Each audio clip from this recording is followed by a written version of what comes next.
राधे राधे। आइए आज हम समझते हैं कि कैसे प्रभु को हम पुकारें, कैसे परमात्मा से हम प्रार्थना करें जिससे हमारी पुकार, हमारी प्रार्थना उन तक पहुंचे। कैसे हमारा उनसे संबंध स्थापित हो। वैसे सिद्धांतता तो हमारा संबंध प्रभु से नित्य सिद्ध है। आत्मा परमात्मा में ही स्थित है और परमात्मा हर आत्मा का मूल है, स्रोत है। कारण कार्य में स्थित होता है। जैसे कोई कपड़ा हो गया, धागा हो गया, उसमें रुई रहती है। स्वर्ण के आभूषण होते हैं, उसमें स्वर्ण रहता ही है। मिट्टी के बर्तन होते हैं, उसमें मिट्टी ही मूल होती है। तो परमात्मा हमारा स्रोत है, मूल है। उसी से हम ऊर्जित हैं, उसी से हमें ज्ञान प्राप्त होता है, उसी से ही हमारा अस्तित्व है। तो हमारा संबंध तो प्रभु से हमेशा से था, है और रहेगा। पर अज्ञानवश अंधकार, अज्ञान का जो अंधकार है, जो आसक्ति संसार में है, जो अहंकार हमने कर रखा है, उसकी वजह से हम प्रभु को भूल गए, हमें विस्मृति हो गई है। तो अब ये स्मृति कैसे लौटे, कैसे प्रभु का हमें अनुभव हो, कैसे हमारी प्रार्थना उन तक पहुंचे, कैसे प्रभु का प्रेम हमें प्राप्त हो। आइए इस प्रार्थना पुकार के विज्ञान को समझते हैं। सिद्धांत बहुत सरल है। जैसे एक बालक, निर्बल बालक जब अपनी माँ को पुकारता है, अबोध बालक है, अभी का पैदा हुआ बच्चा है, जब माँ को पुकारता है, माँ का ध्यान हमेशा बालक पे रहता है और माँ आ जाती है। और हमारी माँ तो सर्वज्ञ, सर्व समर्थ, सर्व अंतर्यामी है। तो जब हम द्रवित हृदय से, करुणार्ध हृदय से प्रभु को पुकारेंगे, उनकी चाह करेंगे, तो प्रभु हमें अपना अनुभव देने लग जाएंगे, ज्ञान देने लग जाएंगे। पर होता क्या है, हमारा जो हृदय है अभी जड़ हो गया है। स्वार्थ की वजह से, अहंकार की वजह से, अज्ञान की वजह से हम जड़ हो गए हैं। चैतन्यता हमारे हृदय से चली गई है। ज्ञान, अज्ञान ज्यादा है, ज्ञान तो है ही नहीं। तो अब ये परिवर्तन कैसे आए? एक बहुत पुरानी फिल्म है, बहुत ही सुंदर फिल्म है। उसका एक बहुत ही प्रचलित भजन या कह लीजिए गीत है।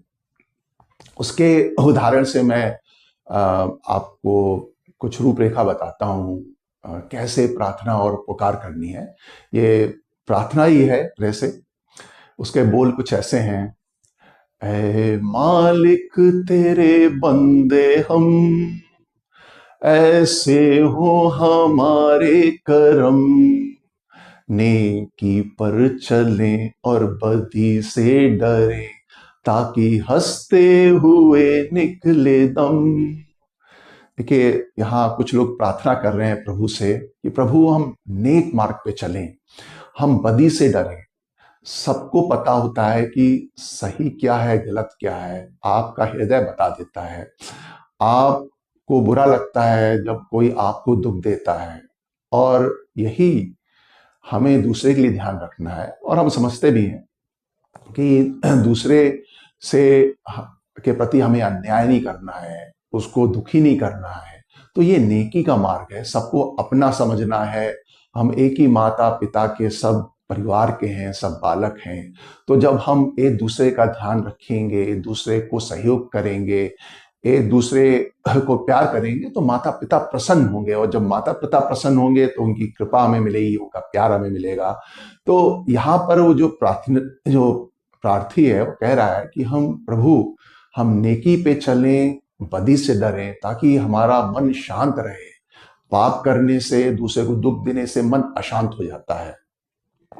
और हम संसार में जब आसक्ति करते हैं, दूसरे का हक लेते हैं या अपने को बढ़ाते हैं, दूसरे को दबाते हैं, तो अंदर ही अंदर मन अशांत रहता है, अतृप्त रहता है, अपूर्ण रहता है। क्योंकि जब कोई किसी को दुख देता है तो वो कभी खुश नहीं रह सकता, तो वो अशांत रहता है और उसका जीवन दुखमय रहता है। उसके बाद सब कुछ हो फिर भी वो अशांत रहता है, मरते दम तक उसको शांति नहीं प्राप्त होती। तो शांति प्राप्त करने का सही तरीका है कि सही आचरण, धर्म से चलो। तो ये प्रथम पंक्ति में प्रार्थी ये कह रहा है। दूसरा वो ये कह रहा है कि एक दोहा है जगतगुरु श्री कृपालु जी महाराज का, भक्ति शतक का, ब्रह्म श्याम है सूर्य सम, जीव किरण अनुहार, देवी माया गुणमयी, जानो रूप अंधियार। ये जो संसार है ये माया से बना हुआ है। माया भगवान की शक्ति है, अपोजिट उसके गुण हैं। भगवान प्रकाश हैं, वो अंधकार है। और जब हम भगवान को भूल के संसार के वस्तु, व्यक्ति, मान सम्मान, विचार, इन सब में लिप्त हो जाते हैं, जब हम आसक्ति कर लेते हैं संसार में, अहंकार कर लेते हैं और भगवान की विस्मृति कर देते हैं, अपनी पूर्णता संसार से करने लग जाते हैं, तो हमारा मन अशांत रहता है और वो अंधकार, वो अज्ञान हमारे ऊपर हावी हो जाता है। और इसी कारण हमें प्रभु से अपना संबंध स्थापित करने में पुनः बहुत दिक्कत होती है, क्योंकि वो जो अज्ञान, वो जड़ता अनंत जन्मों की इतनी गहरी हो गई है कि जब हम भगवान को पुकारते हैं, प्रार्थना करते हैं, तो हमारा हृदय इतना कठोर होता है, भावी नहीं बनता है।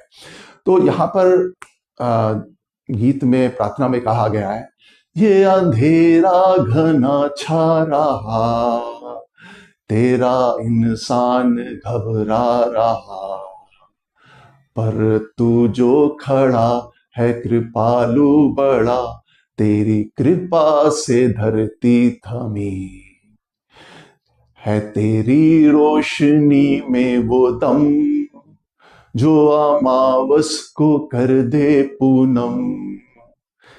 तेरी रोशनी में है वो दम जो अमावस को कर दे पूनम। आप सूर्य समान हैं, ये संसार अंधकार समान है। हम किरण हैं, हम आपके अंश हैं। हमने इस माया से, इस संसार से अपना संबंध स्थापित करके हमने आफत मोल ले ली है। तो इस अंधकार से हटना, इस अंधकार को हटाना बहुत ही मुश्किल है। इस अंधकार में भगवान की शक्ति होने के कारण भगवान के बराबर बल है, और उसकी विस्मृति में, भगवान की विस्मृति में जब हमारे ऊपर हावी हो जाती है, तो हम कह रहे हैं प्रभु ये अंधेरा घना छा रहा, तेरा इंसान घबरा रहा। इस अज्ञान से हम इतना ज्यादा त्रस्त हो गए हैं। हमारा जीवन में ये अनुभव है कि हमें कितने दुख मिले, काम, क्रोध, भय, चिंता और जीवन यापन में इतना संघर्ष, तो दुख ही दुख हमें मिल रहा है, केवल एक मूल भूल से कि हम अपने को, जो असली में हमारा अपना है, उसको हम भूल गए। किरण सूर्य को भूल गई और अंधकार को अपना मान लिया।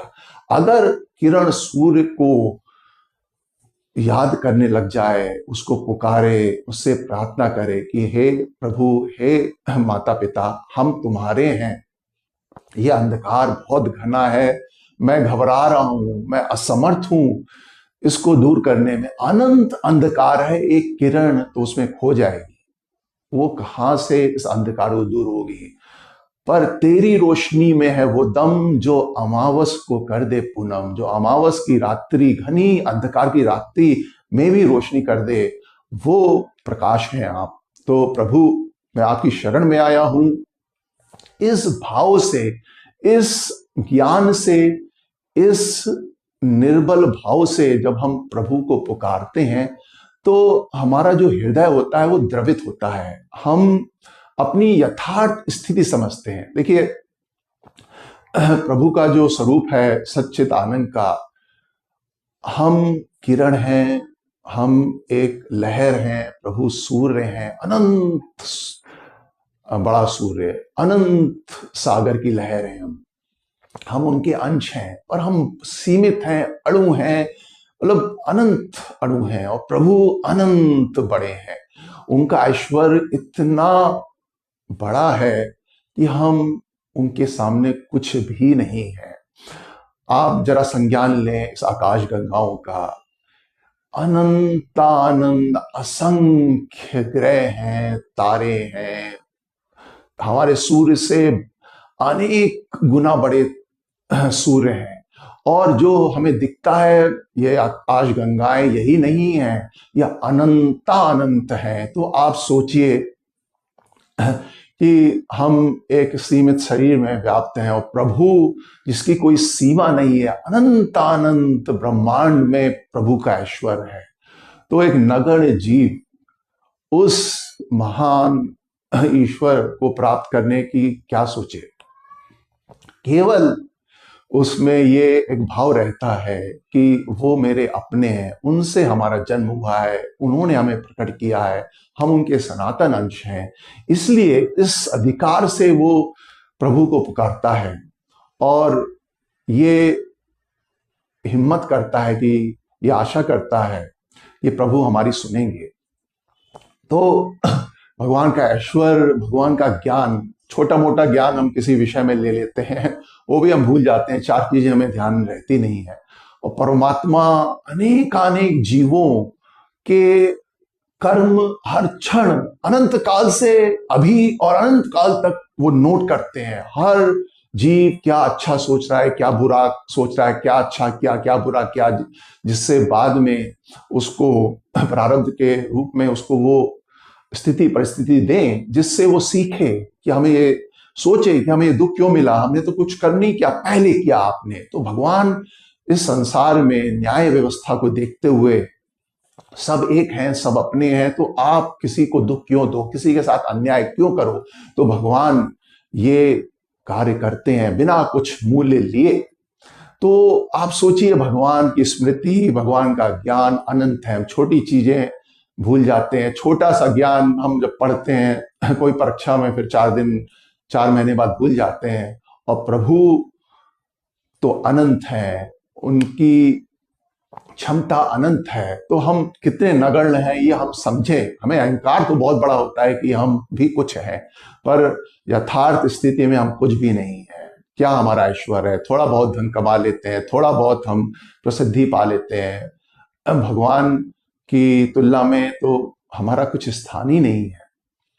और आनंद, आप देखिए, थोड़ी बहुत हमें खुशी होती है तो उसी में हम मतलब एक लॉटरी खुल गई कुछ बड़े धन की, तो हम खुशी से पागल हो जाते हैं। और थोड़ा बहुत मान लीजिए खुशी मिल गई, हंसने लग गए हम, तो वो भी कहते हैं भाई अभी मुझे मत हंसाओ क्योंकि बहुत हो रहा है। तो हमारे अंतःकरण की इतनी क्षमता ही नहीं कि वो थोड़ा बहुत भी माइक आनंद भी हम अनुभव कर पाए। और प्रभु इतना कार्य जो हो रहा है, ऐसा संसार जहां जितना संघर्ष है, उसको प्रभु संचालित कर रहे हैं, परम आनंदमय, शांतिमय होके, प्रसन्नता से अच्छी तरह कर रहे हैं। तो जो जीव है, जिससे समझे कि संसार हमारा नहीं है, हमें धर्म से चलना है, भगवान हमारे हैं, और हमें प्रभु की कामना करके जो अनंत काल से हम बिछड़े हुए हैं उनके पास जाना है। बालक कितना भी अपने खिलौनों से खेल ले, पर उसको जो आनंद मिलता है वो माँ की गोद में मिलता है, माँ से बात करने में मिलता है, माँ के साथ खेलने में मिलता है, माँ से प्रेम करने में मिलता है, माँ का प्रेम पाने में मिलता है। तो वही इच्छा हमारे हृदय में है। जब हम संसार की कामनाओं में, संसार की उपलब्धियों में, प्रसिद्धि में जब हमारा मन भर जाता है, और जानते हैं सब कुछ परिवर्तनशील है, हम कहाँ तक किससे प्रतिस्पर्धा करेंगे, आज हम आगे हैं कल कोई दूसरा आगे होगा, आज हम धनवान हैं कल हमसे बहुत धनवान होंगे। तो बड़े बड़े आए, बड़े बड़े चले गए, सबके नाम कौन अब याद रखता है।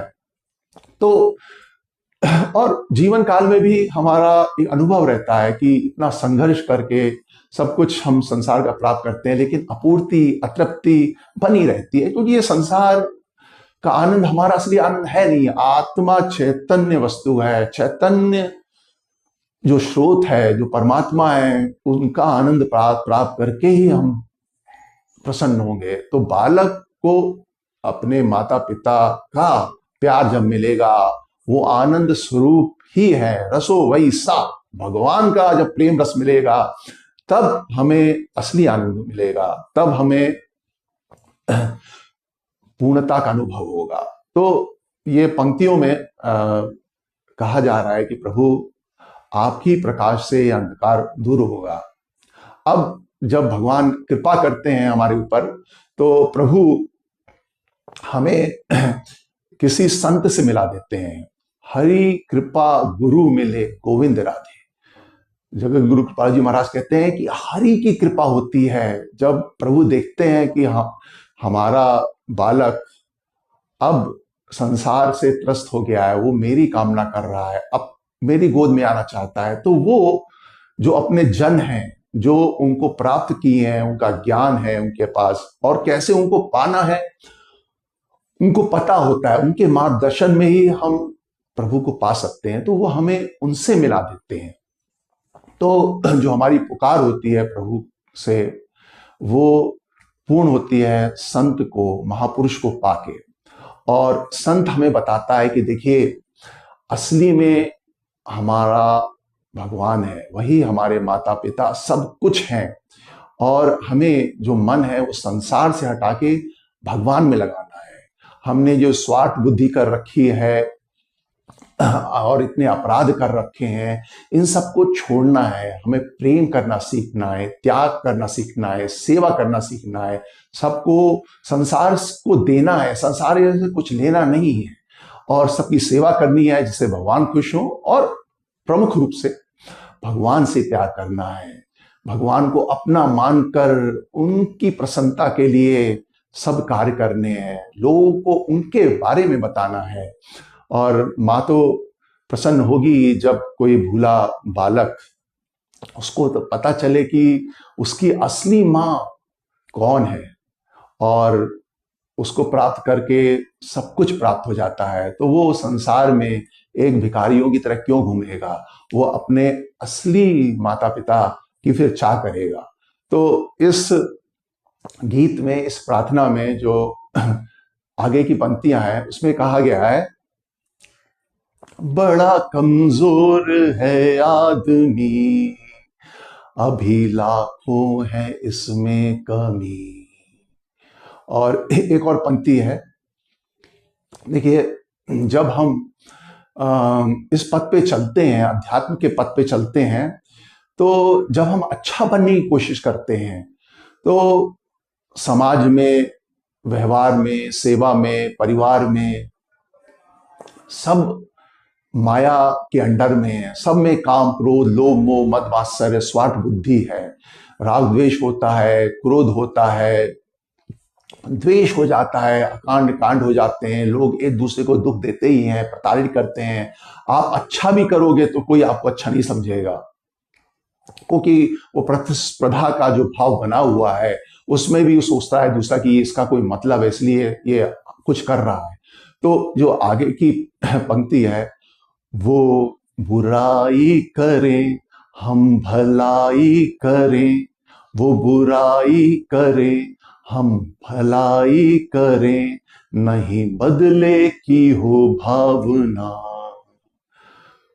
श्री चैतन्य महाप्रभु ने कहा है, तृणदपि सुनिचेन तरुरपि सहिष्णुना।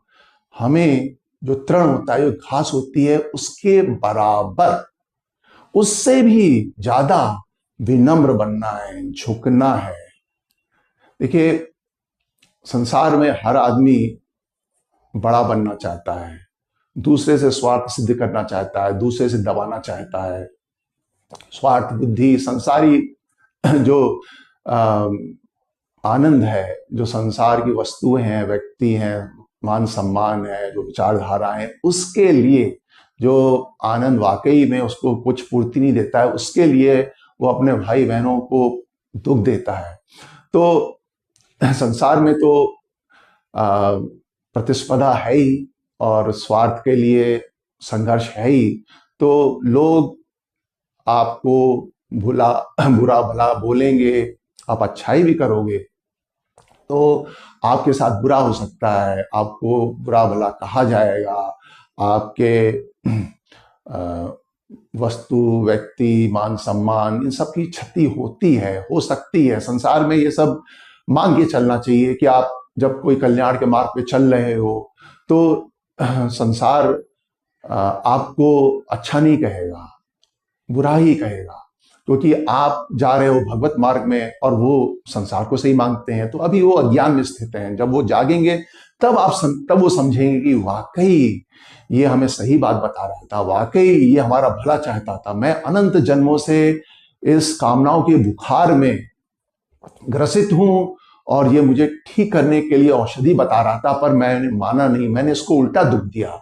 तो प्रभु कहते हैं जब आप किसी का भला करो, चैतन्य महाप्रभु कहते हैं जब आप किसी का भला करो तो अध्यात्म मार्ग में जब आप प्रभु के पास जाओ और प्रभु से भी जब प्रार्थना करो कि प्रभु मैं भी ऐसा ही था, मैंने भी लोगों को दुख दिया, मैंने ही लोगों को सताया, मैंने ही लोगों का हक छीना, मैंने ही लोगों का अपमान किया, तो प्रभु मुझे आप क्षमा करें और इनको भी क्षमा करें जिनको मैं भी राह दिखा रहा हूं आपकी सेवा के निमित्त, क्योंकि ये नहीं जानते क्या कर रहे हैं।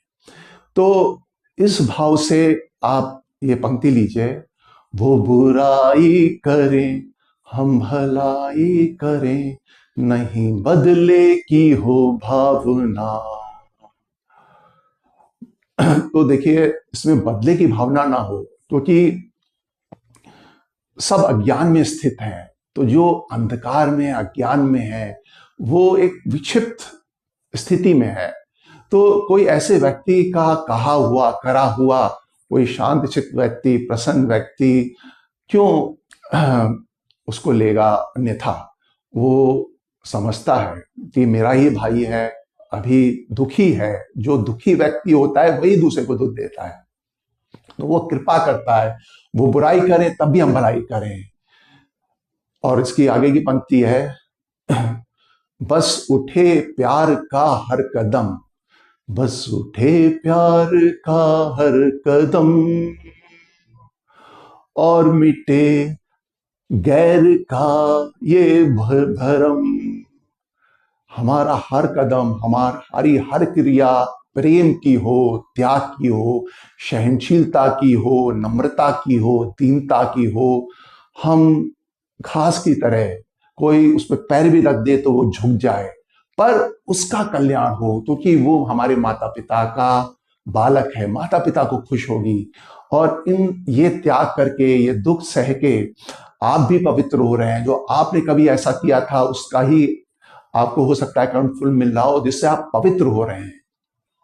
तो ये भाव से जब आप कुछ करते हैं दूसरे के लिए, तो आप पवित्र हो रहे होते हैं। तो बस उठे प्यार का हर कदम, तो जो हर क्रिया हो प्यार की हो, और हम विनम्र बने, झुकें। और चैतन्य महाप्रभु ने कहा है, तरोरपि सहिष्णुना। देखिए जो वृक्ष होता है उसके साथ सब बुराई ही करते हैं, उसको पत्थर मारते हैं तो वो अच्छाई में फल देता है, उसकी छाया में भी बैठते हैं, उससे सब लाभ लेते हैं, और तब भी अपने उपयोग के लिए उसको काट देते हैं, वो सहर्ष अपना बलिदान दे देता है। तो जब हम ऐसे बन जाएंगे, जब हमारे अंदर वो सहनशीलता होगी उस वृक्ष की तरह कि सब हमारे अपने हैं और इनको हमें इनकी सेवा करनी है। आपके परिवार में भी जो लोग हैं भगवान ने वो आपको दिए हैं सेवा करने के लिए, आप अपनी ड्यूटी कीजिए, पर उनसे कुछ मत चाहिए। वो आपको कुछ भी कहें, कुछ भी समझें, पर आप उसको फील ना करें। आप उपकार करें जिससे आप पवित्र हो रहे हैं, और आप भगवान के लिए कर रहे हैं, आप उनके लिए नहीं कर रहे हैं। आपको भगवान ने वो ड्यूटी दी है, वो सेवा दी है, इसलिए आप कर रहे हैं, और आपका स्नेह है क्योंकि वो आपके भाई बहन है। तो जब आप इस भाव से करेंगे, जिस भाव से चैतन्य महाप्रभु जी ने हमें बताया है कि हमें कितना विनम्र रहना है, कितना सहिष्णु रहना है और सहनशीलता रखनी है और अमानी ना मान दे। तो हमें खुद मान नहीं चाहना है। संसार में हर आदमी दूसरे से बड़ा बनना चाहता है, दूसरे से अच्छा दिखना चाहता है, प्रसिद्धि, मान सम्मान, ये सब चाहता है और इसका घमंड लेके जाने क्या क्या प्राप्त कर देता है। तो हमें तो छोटा बनना है, क्योंकि बड़े बनने के चक्कर में आप दूसरे को छोटा करते हो और आप उसकी भावनाओं का ख्याल नहीं करते हो। वो और हम बड़े हैं केवल भगवान के संबंध से। भगवान का दिया सब कुछ है हमारे पास। ये ऊर्जा भगवान की है, ये ज्ञान, जो विचार आ रहे हैं ये हमारे नहीं है, ये भगवान के दिए हुए हैं। तो हमारा जो सब कुछ है, जो भी हमारे अंदर गुण है, वो भगवान के दिए हुए हैं। एक किरण भगवान सूर्य से उर्जित होती है, उसके बाद सब कुछ जो है, अब वो अज्ञानवश अहंकार कर ले और जो भगवान का है संसार में उसको प्राप्त करके भगवान की शक्ति से और अहंकार करे और अपने साथियों को, भाई बंदियों को दुख दे, तो ये बहुत बड़ा पाप है। तो इसीलिए हमारा मन गंदा हो गया है, हृदय कठोर हो गया है और हमारे हृदय से वो सही पुकार नहीं निकलती है, क्योंकि हमें ये ज्ञात नहीं है कि हमें जो मिल रहा है वो प्रभु से मिल रहा है और जो हम संसार में लेने की कोशिश कर रहे हैं, हम लेके आ रहे हैं, हम गवा रहे हैं, हम सत्यानाश कर रहे हैं अपना। तो इस भाव से जब हम दूसरों को मान दें और खुद मानना चाहें और खुद अमानी रहें और दूसरों को मान दें, और कीर्तनिया सदा हरि, और भगवान सूर्य हैं और उनसे ही हमारा सच्चा संबंध है, हम उनको याद करें, हम उनको पुकारें, तो हमारी जो ये अंधकार है, हमारा जो अज्ञान है, वो दूर हो जाएगा और हमारा हृदय सरल हो जाएगा, द्रवित हो जाएगा, कोमल हो जाएगा। कोमल हृदय में ही ज्ञान प्रकाशित होता है, कोमल हृदय में ही सद्गुण आते हैं, दैवी गुण आते हैं, कोमल हृदय में ही असीम शक्ति प्रकट होती है। तो ये जो गीत है और जो चैतन्य महाप्रभु की जो सिद्धांत है, उसको पालन करते हुए हमें साधना अवस्था में ये ज्ञात होता है कि हम अच्छे बनने का प्रयास तो कर रहे हैं, पर अच्छा बनना कितना कठिन है ये एक साधक ही जानता है। क्योंकि जो कामनाओं का ये जो जाल है, ये जो अंधकार है, ये जो मन में लोभ है और बात बात पे जो हमें क्रोध आ जाता है, और जो वासनाएं हैं, ईर्ष्या है, दूसरा कोई आगे निकल गया, अहंकार है, पुराने पापों की जो जलन है, ये सब कुछ हमें बिल्कुल जकड़ के रखे हुए है, हमें बिल्कुल जड़ पत्थर कर रखा है। हमें ज्ञान ही नहीं होता हम आत्मा हैं, हम बिल्कुल शरीर में स्थापित हैं, निर्बल हो गए हैं, ज्ञानहीन हो गए हैं, कुछ मानसिक शक्ति नहीं, कुछ आत्मिक शक्ति नहीं। तो हमारा कल्याण कैसे हो? तो इस स्थिति को जब साधक समझता है कि अच्छा बनना कितना कठिन है, जो गुरु ने बताया है हमें कि दीनता लाओ, सहनशीलता लाओ, नम्रता लाओ, देने देने की भावना रखो, जबकि हमें यह अभ्यास है लेने लेने की, क्रोध करने का अभ्यास है, स्वार्थ करने का अभ्यास है, अहंकार करने का अभ्यास है, तो वो जो जड़ हृदय है वो द्रवित कैसे हो, कोमल कैसे बनो हो, कैसे पुकार निकले प्रभु से, कैसे वो रोना आए प्रभु के लिए, जिससे माँ सब कुछ छोड़ के हमें अपनी गोद में लेने आ जाए। क्योंकि हमने ही मन संसार में कर रखा है, हमने ही मन कठोर रखा है, और प्रेम में प्रभु स्वतंत्रता देते हैं कि आप उन्हें चाहें ना चाहें, तो अब हमें प्रभु के सन्मुख होना पड़ेगा, हमें प्रभु की तरफ देखते रहना पड़ेगा। प्रभु ही सब कुछ कर रहे हैं, पर हमें उनकी तरफ देखना ही प्रेम करना होता है। प्रभु को अपने मन में रखना, हर क्षण हर पल उनका नाम लेना, उनकी स्मृति बनाए रखना, उनको पुकारना, उनके निमित्त सेवा करना, ये प्रभु की तरफ देखना, उनका चिंतन करना, गुरु आज्ञा में रहना, और ये सब करना जब हम करने के प्रयास करते हैं तो हमें पता चलता है कितना कठिन है। जब हम वर्षों करते करते करते जब हम पहले सोचते हैं कि ये हम कर लेंगे, साधना करके हम साधना करके कृपा प्राप्त कर लेंगे। और वर्षों साधना करता है जीव साधक, तब उसको समझ में आता है कि मन कितना गंदा है, मन भगवान में लगता ही नहीं है और भाव बनता ही नहीं है, और कोई लगा भी रहे तो थोड़ा बहुत बनता है, थोड़ा बहुत प्रियता आती है, थोड़ा बहुत भगवान प्यारे लगने लग जाते हैं, पर उसमें भी अहंकार अंतर्निहित होने लग जाता है कि मैंने किया, क्योंकि अहमता की पुष्टि पहले भी होती रही है और वही अभ्यास पड़ा रहा है, तो जीव उसमें भी अहंकार करने लग जाता है, चाहे सेवा कर रहा हो चाहे साधना कर रहा हो, और दीनता के अनुभव नहीं हो पाता।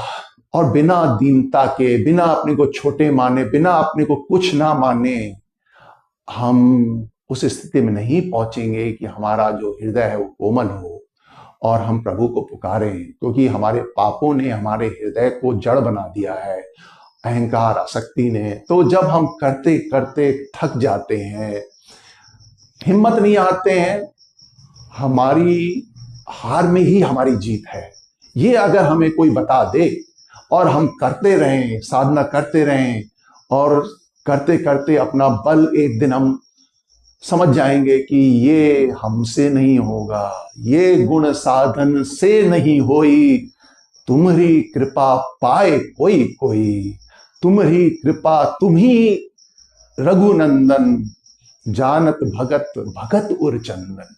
तो जब हमें ये समझ में आता है कि प्रभु की कृपा से ही होगा, हमारे करने से नहीं होगा, हमारे अहंकार करने से कि हम साधना करके उनकी कृपा प्राप्त कर लेंगे, उसमें करने का अहंकार है। तो जब हम थक जाते हैं, जब हम बैठ जाते हैं, अपनी निर्बल दुर्बल अपनी दयनीय स्थिति को समझ लेते हैं कि हम कितने गंदे हैं, जैसे नवजात शिशु मलमूत्र में सना हुआ करवट भी नहीं ले सकता, उससे भी दयनीय स्थिति हमारी है, क्योंकि अनंत जन्मों से हम भटक रहे हैं और हमने ये स्वीकार नहीं किया आज तक कि कितनी दयनीय स्थिति हमारी है। हम अशांत हो रहे हैं, दुखी हो रहे हैं, लेकिन हम अपना अहंकार नहीं छोड़ना चाहते। ये अहंकारी मूल है हर चीज का। अगर हम अपना अहंकार तोड़ हमारा अहंकार टूट जाता है, और ये कृपा करते हैं महापुरुष। महापुरुष के सानिध्य में रह के ही आपका अहंकार टूट सकता है, क्योंकि अहंकार बहुत सूक्ष्म होता है और वो जानता है। महापुरुष एक मूर्तिकार की तरह वो आपको एक मूर्ति में परिवर्तित करता है, और वो अपने वाक्यों से, वो स्थिति परिस्थिति से, वो सेवा से, साधना करा के अनेक माध्यम से वो आपके अंदर दैन्यता लाता है, और बिना, और ये प्रत्यक्ष महापुरुष ही कर सकता है, क्योंकि इसके लिए आपके समक्ष में महापुरुष होना चाहिए, और क्योंकि आपको पता है कि वो दिव्य शक्ति है। महापुरुष सर्व समर्थ है, सुपर नेचुरल पावर है, वो अंतर्यामी है, सर्व समर्थ है, सब कुछ जानते हैं आपके बारे में। आप कहीं पर भी हो, कुछ भी कर रहे हो, उनसे कुछ नहीं छिपा है, तो आपको दैन्य होना ही पड़ता है। और जब आप दैन्य होते हैं उनकी कृपा से, महापुरुष की कृपा से, तो एक अनोखा परिवर्तन आता है आपके अंदर। तो इस गीत में जो आगे के बोल हैं वो इस तरह हैं। बड़ा कमजोर है आदमी, अभी लाखों है इसमें कमी, पर तू जो खड़ा है दयालु बड़ा, तेरी कृपा से धरती थमी, दिया तूने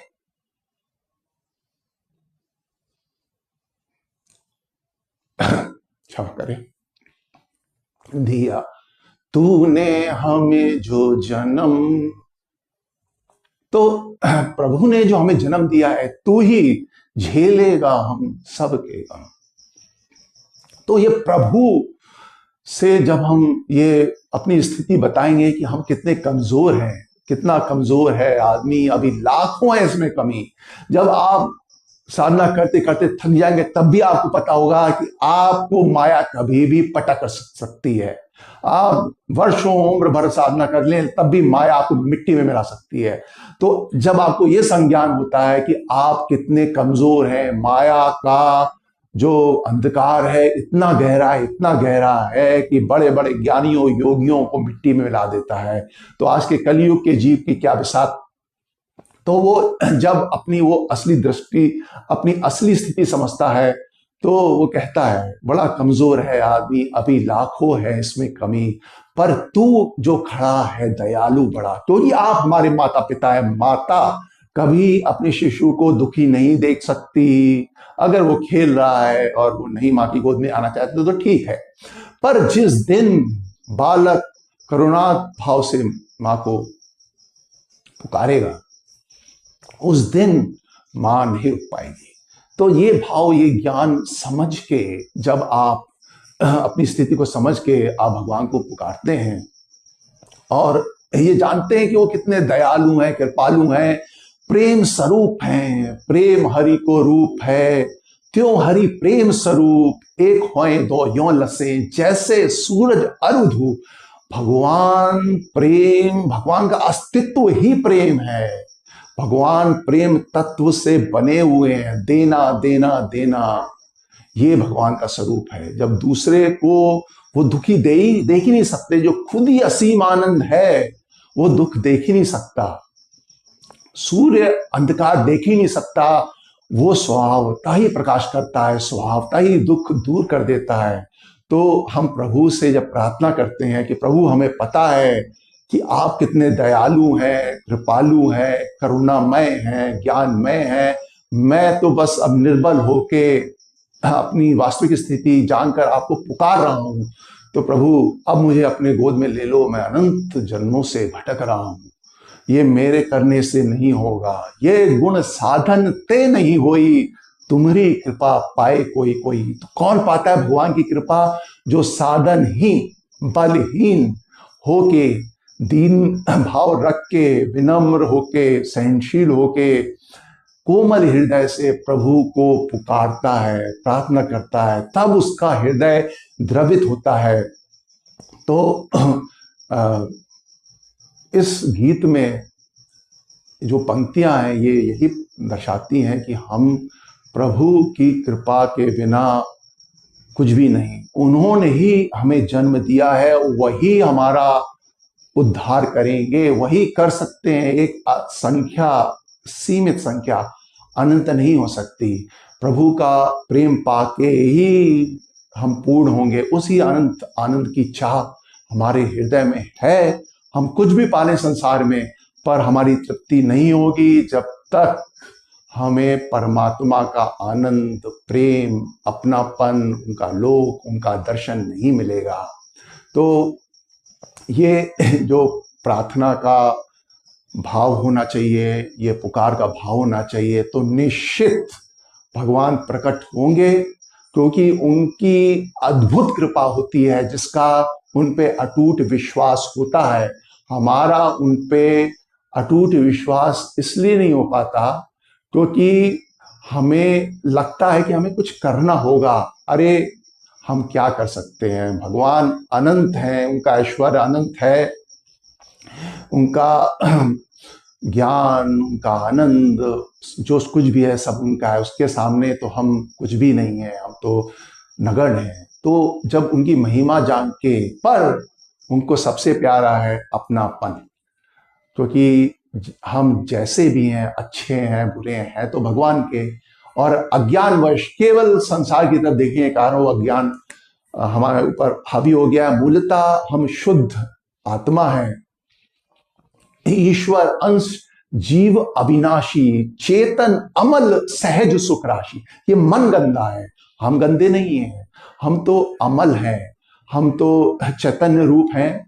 और ये अंधकार, ये जो मल है, केवल प्रभु की तरफ देखने से, प्रभु को पुकारने से, उनकी कृपा की अनुभूति करने से, और गुरु की सेवा में रह के वो जो साधना करा रहे हैं, वो जो सेवा करा रहे हैं, इस दीनता से आप जब चलते रहेंगे तो बहुत ही शीघ्र आपकी ये पुकार आपको अनुभव में आने लगेगी, उसकी कृपा अनुभव में आने लगेगी, और आपका हृदय शुद्ध हो जाएगा, आपको भगवत दर्शन होंगे। इसमें कोई दो राय है ही नहीं। ये नित्य सिद्ध सिद्धांत है और अनेक भक्तों को प्रभु प्रेम मिला है, हमें भी मिलेगा। राधे राधे।